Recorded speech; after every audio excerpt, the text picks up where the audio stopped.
Hello everyone, this is Savage Truth, and welcome to another video. You may see that this video has a different style than, it's not like a regular Let's Play, it's more of a commentary, narration, voiceover, don't know, don't care.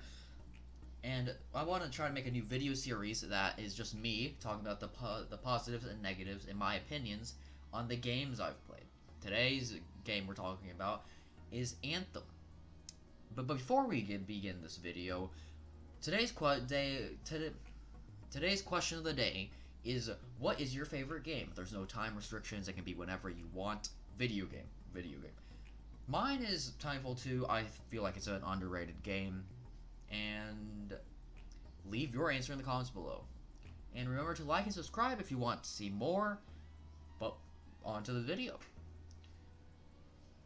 Today, like I said in the intro, we're talking about Anthem, a game that has been officially declared dead since February 25th, 2021, only 2 years after its release. Well, lately I've been playing a lot of it.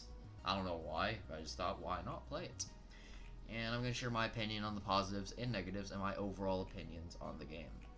I feel like there are a lot of positives about this game, so that's where we're going to start. And one big positive for me, it's not really a gameplay feature, but world is just absolutely beautiful. It's really good, the models are great, environment, chef's kiss. I'm not going to make the noise. The open world is really big and fun. There are locations, random encounters, bosses, world events. Like there's these things called Tombs of the Legionnaires, which are interesting. But for me, the best place to find guns, weapons, coins are open world. It's much easier than just going on a scripted mission. The game's performance, how it runs, and everything for me is really good. I've only lagged like probably 2 to 3 times in the 33 hours I've played, so I wouldn't really call it a big problem. But real quick reminder, if you don't know, is that this game is online. It's multiplayer. You have to be connected to the Wi-Fi to play it, even if you're going to play single player or by yourself. But with every positive, there is always a negative, and Anthem is definitely not an exception. One very big complaint I have, and this is going to take a little bit, is that how if you want to play with your friends, you have to make your missions open for everybody. That means any rando can just hop in and then ruin it. I've had this happen to me before, because if you only have 1 or 2 friends, and not enough to make up a full squad, like me, because I only have like 2, and then a higher level person will usually just come in, steal your kills, steal your resources, and steal your experience. It's like, for those people, why is it fun? Is it fun to you? Like, is it fun? Like, an actual question. Is it fun? Because, why? I don't see it's a challenge. I'm like level 5, you're like level 27. How is it fun? I don't understand that. But so, usually I wouldn't care, you're stealing my kills, whatever. It doesn't really matter, my resources. But, so, the experience in this game is divided among the team at the end, which is great. I don't care, everybody was in it together. It's not divided equally or evenly where everybody gets the same amount, which normally I'd 100% agree with. The person at the back not doing anything and just sitting there doesn't deserve anything, while the person at the front that's going out and getting a lot of kills should get more experience. But the problem with this type, when you have people where there's no where it's open for everybody and you get level like 100 somethings, it's like, come on people.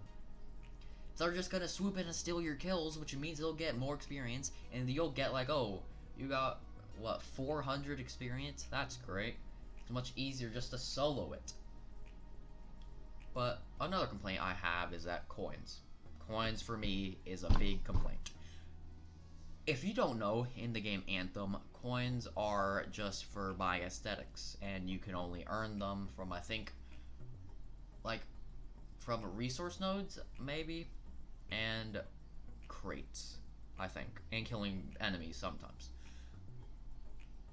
And I feel like there should be an easier way to earn them if they're just for aesthetics. If they're for like buying really overpowered guns, okay, I get why. They're for aesthetics. Why? I feel like, in my opinion, it's really hard to come by them. I feel like they should have added a merchant that sells and buys weapons from you, because at the end, when you're like after past like level 10 something, you have so much weapons you don't need them all. I just feel like they should add it. And this isn't really a complaint. I guess maybe you could call it that. I feel like you should have all your javelins unlocked at the very beginning instead of going, oh, first you have to unlock at level 8 to get your javelin, and then like level 16 and then 26 onwards. I feel like that's not fair, kind of, because you're like a completely new person, right? And then you don't know what each javelin does, and you pick something that ends up you don't liking. That was not my problem, because I chose Ranger, and I like Ranger. But if I chose some others, I probably wouldn't like it, because I've played the others, and I don't like them. I feel like there should have been where you unlock all of them, so you can just go around testing each one, like looking at their play styles, maybe it matches you. Another big complaint I have is, what is the point of having 3 merchants that are just aesthetically different? You just have to go to one, and you have the option to buy what every other merchant is selling. What's the point? I feel like each merchant should just only have one menu that you can buy from, instead of it just being like, oh, you bought one. Well, you open like one merchant that's like whatever he's called, the Thunder Merchant, the first one you unlock, and he just sells you like paint jobs or whatever. Okay, that's great. It's like, oh, suddenly I'm the paint job merchant, but you can also buy like crafting materials and everything, which the other vendor buys. I don't get it. I mean, I get it's like, oh, it's easy to access. That's great. That just doesn't sound reasonable. But my weird ramble is done. It's not even on the script I wrote, so I'm just going off the bat. But now everything is said and done, it's time for my overall opinion of the game.